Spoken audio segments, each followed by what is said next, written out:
Folks, welcome to another edition in Real Estate Experts. As always, I'm your host, Glenn Twiddle, bringing you leading experts from around the country and around the world to help you tread the minefield that is the Australian real estate landscape. So today I'm here and I'm so stoked in the southern suburbs of Brisbane, my old stomping grounds, to be bringing you expert authors, negotiators. They are serial investors of their own properties themselves. So they not only talk the talk, they walk the walk, writing checks with their own checkbook to make sure that the advice they're giving their clients is sound. I'm talking about none other than Mark and Nikki Coleman. So guys, thanks so much for catching up with me. Thanks for having us.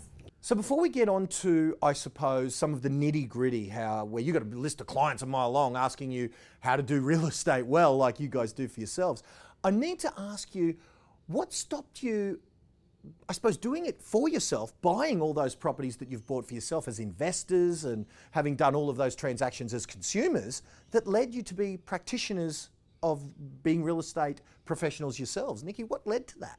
We've always just had a natural interest in real estate, so we did invest when we were much younger than we are today. And Mark's just always, I remember when I first met Mark and I was 22, and he always said that he wanted to be a real estate agent, and I was like, oh, I think you're probably a little bit young for that. And we both had, you know, we were young, starting off. We both had our jobs in the healthcare industry. Mark worked at the PA hospital, had a great job, secure job at the time, you know, working alongside the head cardiac surgeon there.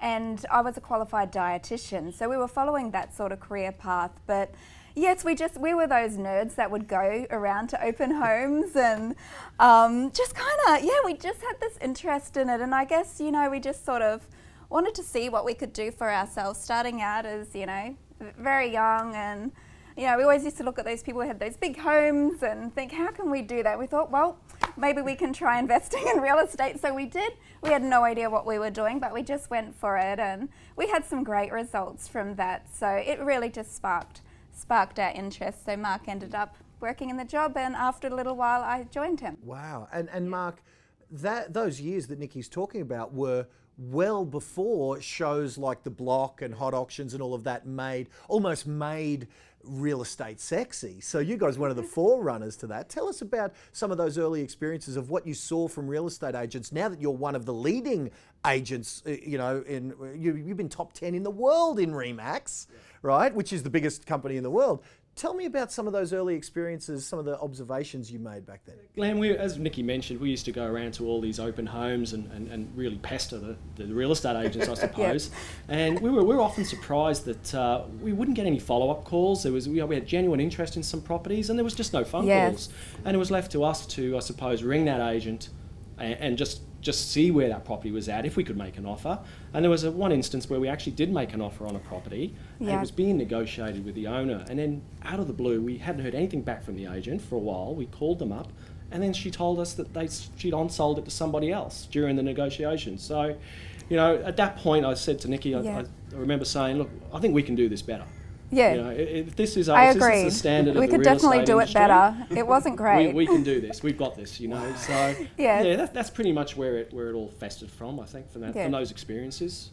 So Nikki, with agents like that are out there, because that agent that did that to you guys would have told their seller they were great negotiators, they were great marketers, and because they all say pretty much the same thing. How do we find an agent like a team like you guys that actually walk the talk versus the 7 out of 10 of them that seem to just talk the talk? All right, great question.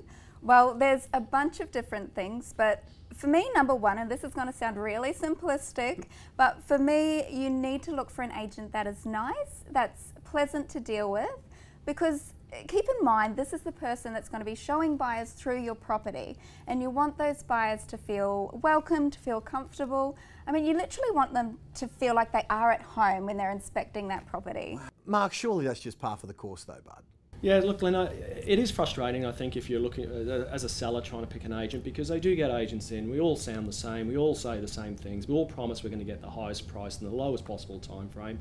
But the truth of the matter is, I think not all of them are the best negotiators, and not all of them will achieve the premium price for our clients. Well, by definition, not everyone can be the best, if there is one the best. And recently, Glenn, I'm not sure if you're aware of this, but there was a case study done throughout southeast Queensland whereby 150 agents were actually secret shopped by people posing as buyers going through their open homes.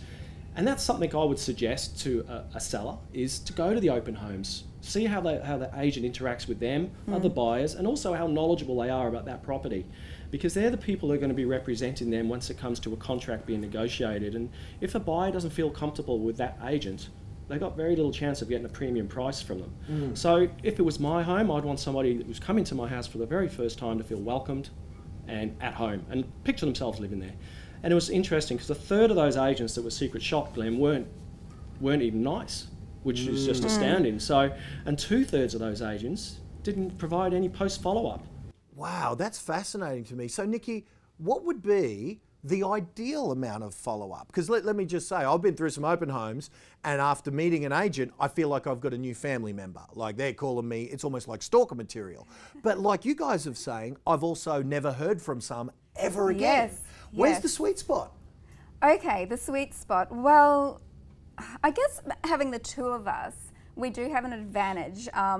So what we typically do with follow-up is after a busy day of open homes, for example, Mark will be doing what he does best, which is negotiating any offers, and I'll be on the phone that afternoon following up, getting as much information as I can from those buyers, what they liked, what they didn't like, are they interested in making an offer on that property. So in terms when you said what's a sweet spot, I guess after the open home, what's nice is it's maybe just an SMS, just a thank you, a courteous thanks for coming through. Then definitely that afternoon, which we always do, having the two of us, it's easier, that follow-up call then and there. And then maybe even a third point of contact, to be honest. So often on the Monday, we're still following up people, and that might even be in the form of an email, you know, just getting more information, because at the end of the day, we really want our sellers to have all that information at their fingertips, so when an offer comes in, they can make the right decision. Yeah, it certainly sounds like a little bit different than the way you guys were treated. But the way I look at it, when I've sold properties, I want my agent to leave no stone unturned. Yes. You know, and if a third of the industry aren't following up at all, that's a pretty scary stat. And it doesn't surprise me though, because the number of times, honestly, that I've been thanked for following a buyer up, they really appreciate it. So I know that it doesn't happen. And I think maybe some agents just think, well, if they're interested, they're gonna call me. But I think that's totally the wrong approach, because the way we think about it is we want these sellers to have the information, what people are thinking about that property. And look, maybe they've totally ruled that property out, it just doesn't suit, but who knows, next week we might have the perfect property come up for them. So that's why we're very thorough, very detailed with it. And it's helped us to build up our local database at a really strong level as well. We've got thousands of buyers on our database. So if we follow your advice, which is, by the way, the same advice I give people, is go and check out the agents and see who's walking the talk. Kind of secret shop them, like you mentioned. Great advice. Say we've done that and we find the agents that are nice and not so nice. We find the agents that follow up and not so. What's some of the other stuff that we can observe? Is there anything else we can observe at an open that we should be on the lookout for that might separate the walkers from the talkers? Yes, Glenn. I think one of the main things as well that people can look for is the quality of their marketing that that agent produces. They're representing their home, and that marketing has to be in line with the value of that property. It really gives the buyer a perception of value, and they're looking at a lot of houses that day, and if your brochures and your marketing is superior to everybody else's, that's the one that will probably stick in their mind more so. Okay. What are some of your, because you guys are renowned, Nikki, for being marketers that other agents, even other industry specialists, come to you for advice on how you guys do what you do. What are some of your favourite weapons in the marketing world that our viewers should be on the lookout for? Oh, look, there's so many things, I guess, Glenn. So, but you know, marketing is just so critical. You really do need just top quality marketing. So beautiful, professional photos are an absolute non-negotiable. I mean, the days of an agent taking photos themselves have well and truly long gone. It happens occasionally. You still see it? I can't believe it. But it shouldn't. It should be a crime. It should not happen. It should be a crime. I love it. It should be. So in terms of marketing, we're not selling a pair of shoes here, we're selling a house, and for most of us it's the most valuable asset that we're ever going to own. So good quality marketing, it adds more value to that, and that's why we do it. It's just adding value. And you want to make sure with your marketing it's not appealing to the bargain hunters out there. This marketing needs to appeal to that emotional buyer. You know, it draws them in, it gets them excited about the property. Hopefully they'll fall in love with it, or a few people will fall in love with the property through that quality marketing. And that's where, you know, Mark can do his thing, and with his expert negotiation skills, he's going to get them a premium price for that property. And you can't do it with poor quality marketing. It just doesn't happen. I definitely want to pick Mark's brain about his negotiation chops, which are renowned. Nikki just mentioned, you know, and that's what I love about you guys, an offhand comment can sometimes be brilliant. Notice that she said we're not marketing a pair of shoes. I tell you, sometimes it reminds me that people who market relatively ordinary commodities like shoes do a better job of their marketing than these people do with these $1 million assets sometimes. That's true, Glenn. That is so true, and we've seen it throughout our career. And it's something that we pride ourselves on, is our marketing, and we do get a lot of comments from that. So, I mean, a prime example is a house I just sold recently, and the seller achieved $35,000 more than what his expectations were. And that's $35,000 tax-free, because that's the last tax-free threshold in Australia. So every dollar we get for our clients, it goes straight into their pocket. Taxman doesn't touch it, obviously, unless it's an investment property. Yep. And that he told me, he said, that enabled him to move up to that next level of home with his family. And he was absolutely ecstatic. So, yeah, we managed to find an emotional buyer for that property, which is what we always aim to do, or buyers, ideally. And that really, through the marketing and the quality of the marketing that people perceive, I think that really helped us, because if an agent has poor marketing, it can kind of reflect on the agent as well, you know, as bad negotiators, or maybe the property is more of a bargain, attracts bargain hunters. So we really pride ourselves on our marketing to attract the best buyers. So Mark, I've had some people recently from the channel ask me about the cost of transacting a property, whether that's you know, some agents asking for a significant amount of money up front, some agents asking for their fees up front, some agents charging less, some agents charging more. How do we tread that minefield to know we're getting value for our investment? Yeah, that's a good question, Glenn. And I think if people are getting agents in and they can't differentiate their fees, and they can't, I suppose, justify why they should get paid more, they should go with the cheapest agency. You know, unless that agent can actually prove to them what value they get from them for those fees, then certainly go with the cheapest agent. Yeah, and Nikki, that's kind of the key word, isn't it? Proof. In that, yeah, what absolutely. are some of the indicators that will, to a consumer who isn't a real estate professional, maybe they can't identify some of the intricacies of a negotiation skill set like you guys have, what sort of proof should we be on the lookout for? It's a tough one, yeah, because I've seen Mark in action and what he can do and those extra dollars that he can pull out. But he has done so much training, so many hours, and it's ongoing training too, sort of perfecting those negotiation skills. So that's why in our partnership, it's Mark. How a seller can, you know what, it comes back to proof. You know, what houses have they sold like theirs? Like the example Mark just gave, can they give an example of where, you know, the market value of a house was here and the agent was able to get that $35,000 or whatever it might be extra? Can they prove that? That's what they should be asking of those agents. Wow. Any other things that our viewers can ask a potential agent for to make sure they're walking the talk? Yes. Yeah, no, I think they definitely should. So what they should look for is they want proof of sales in their local area. They want and similar properties. They also would like. I would recommend getting a testimonial, or ideally a video testimonials from those agents to justify what they're saying from a third party. We can provide hundreds of testimonials, and we have video testimonials which we provide to our clients.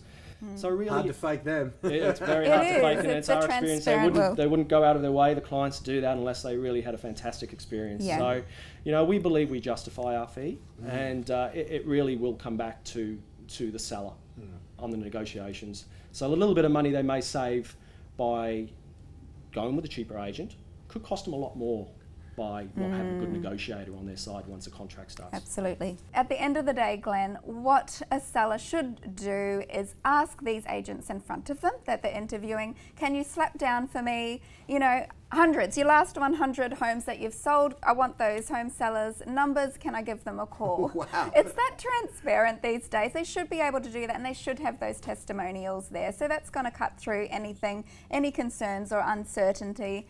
They should just be able to give those numbers and be able to give, you know, a couple of people a call just to make sure. But it's such a transparent world these days. It's all online. I mean, it's like TripAdvisor when you're booking your holiday.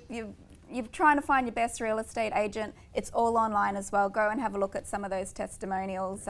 We're really proud to be currently the #1 most recommended agents in our local area. And that's just, you know, our previous sellers going online themselves and putting in a testimonial for us. So that's something that we're proud about, because it's not, you know, it's not from us, it's our sellers talking. Yeah, I love it. So that's what you need. And you're right about those things, whether it is the industry equivalent of TripAdvisor, which is called Rate My Agent. So guys, check that one out, because you know you can't fake that. Those are very real stories. And what I love about that site is that only buyers and sellers can put their recommendations into that site. That's right. You know, because there's horror stories in America about agents throwing bad reviews on competitors on Google. Right. You can't fake that No, and Rate no, My no, Agent. exactly. No, you can't. And agents can't even write their own testimonials either. No, they can't do that either. Fascinating industry. Yes, indeed. Is it that sort of, I suppose, agents behaving badly that led you guys to write the book, Don't Give It Away?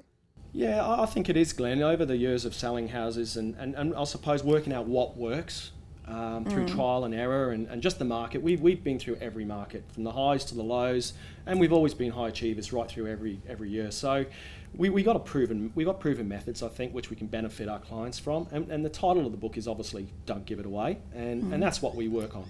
Now, Nikki, I'm going to get a little bit cheeky. I'm going to get your website put up there. You are cheeky. So, because I want a free copy for our viewers. Oh, dear, okay, all right. So we'll go to that website there and get yourself a free copy. So Yes. tell me, Nikki, what I read it and it sounds like it's a bit common sense. Like when I was reading it, I was going, okay, they're common tips.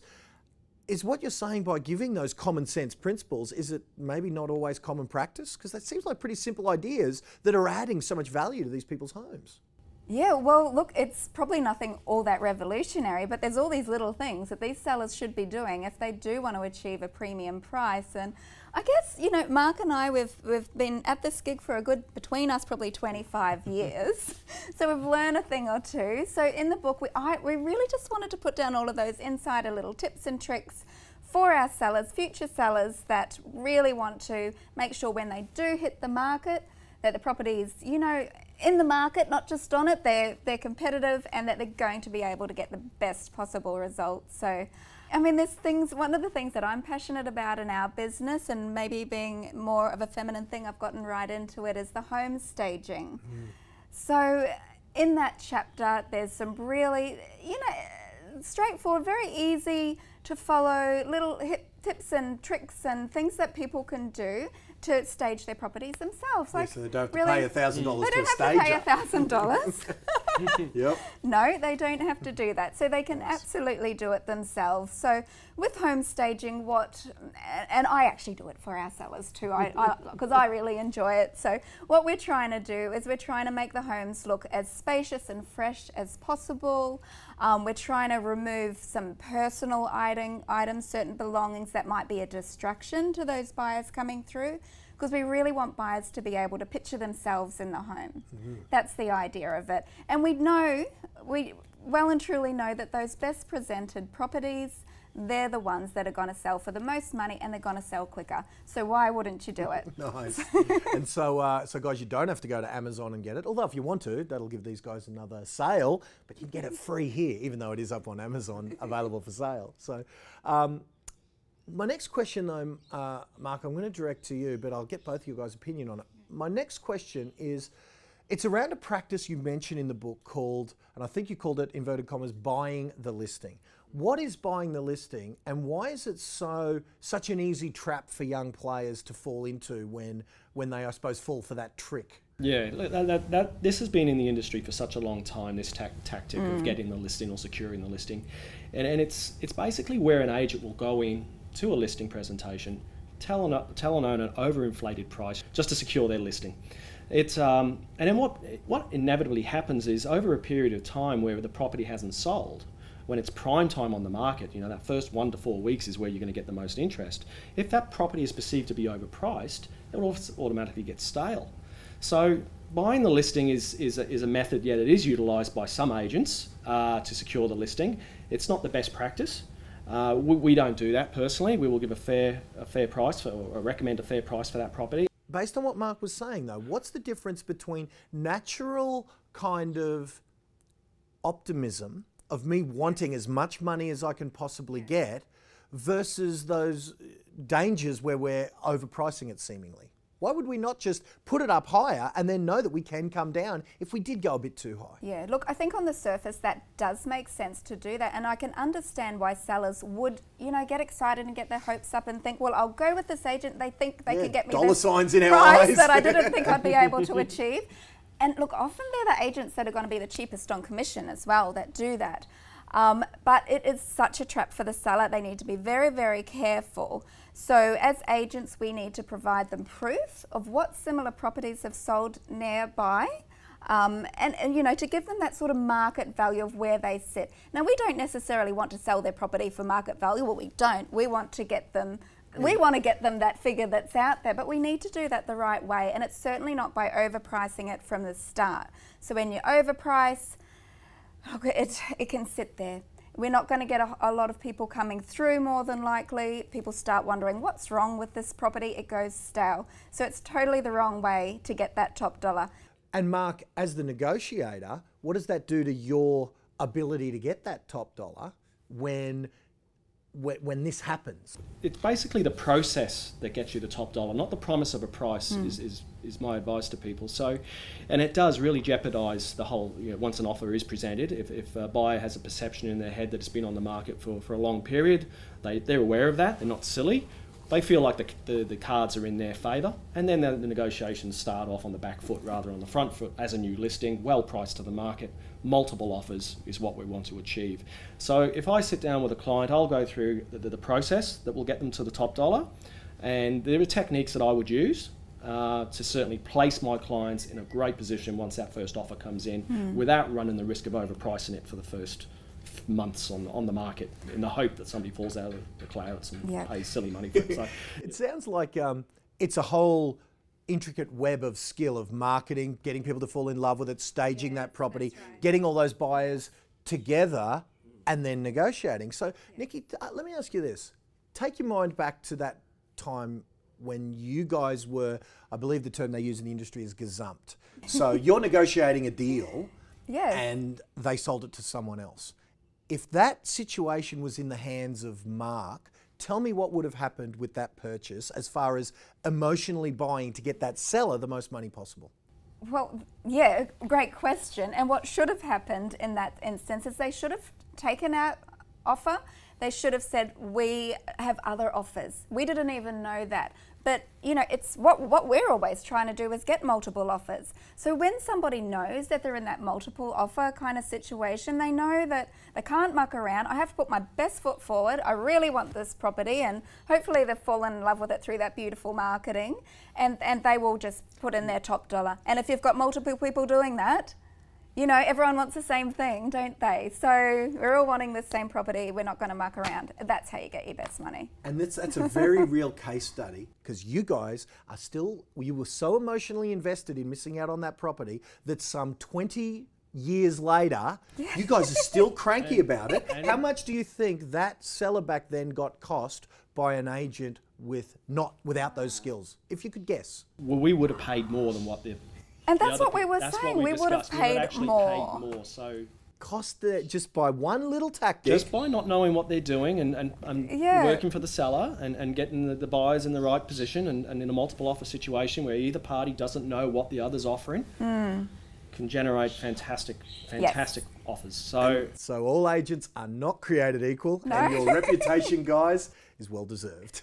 Thank you. One last thing, guys, before I let you go. I've noticed this phenomena lately of certain agents going all in on agency, and then some agents kind of spreading themselves quite thin, meaning they're owning property management portfolios and running their own real estate agency as the boss and all of that sort of stuff. How do you guys recommend our people juggle choice of an agent when an agent might seem to be too busy? Because you guys do a lot of stuff, like writing books and things like that, but you still manage to have a list of that it never gets in the way of your business. Where's that fit? Oh, look, this is something that we have purposely done and we've discussed many times, you know, over the years, but I'm a big believer, we both are, in not scattering your force. So for us, we've chosen not to buy into a real estate agency, and have all those hassles that might come with that, where you're managing staff, and you know, we've done that in previous lifetimes, previous careers, so we know what's involved and how that can take away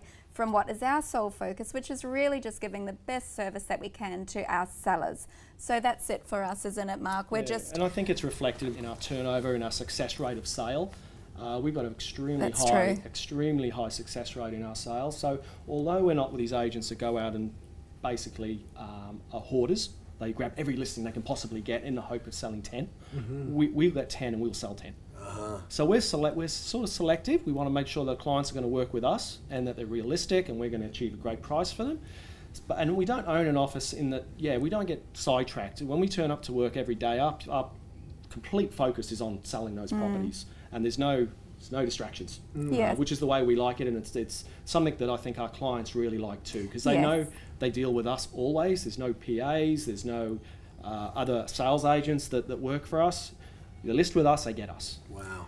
And I love that we did some research, found some of those success stories. In fact, I might even play a few after this video, because the list of the successes that you guys have trailing behind you is a mile long. So I'd just say congratulations on behalf of those success stories for you truly epitomising that not all agents are created equal. So it's been really thankful. Thank you for hanging out with us for a little bit. No, our pleasure. Thanks. Yes, thanks so very much. So folks, there in the can is another edition of Real Estate Experts. Make sure you avail yourself of Don't Give It Away, Mark and Nikki's new book.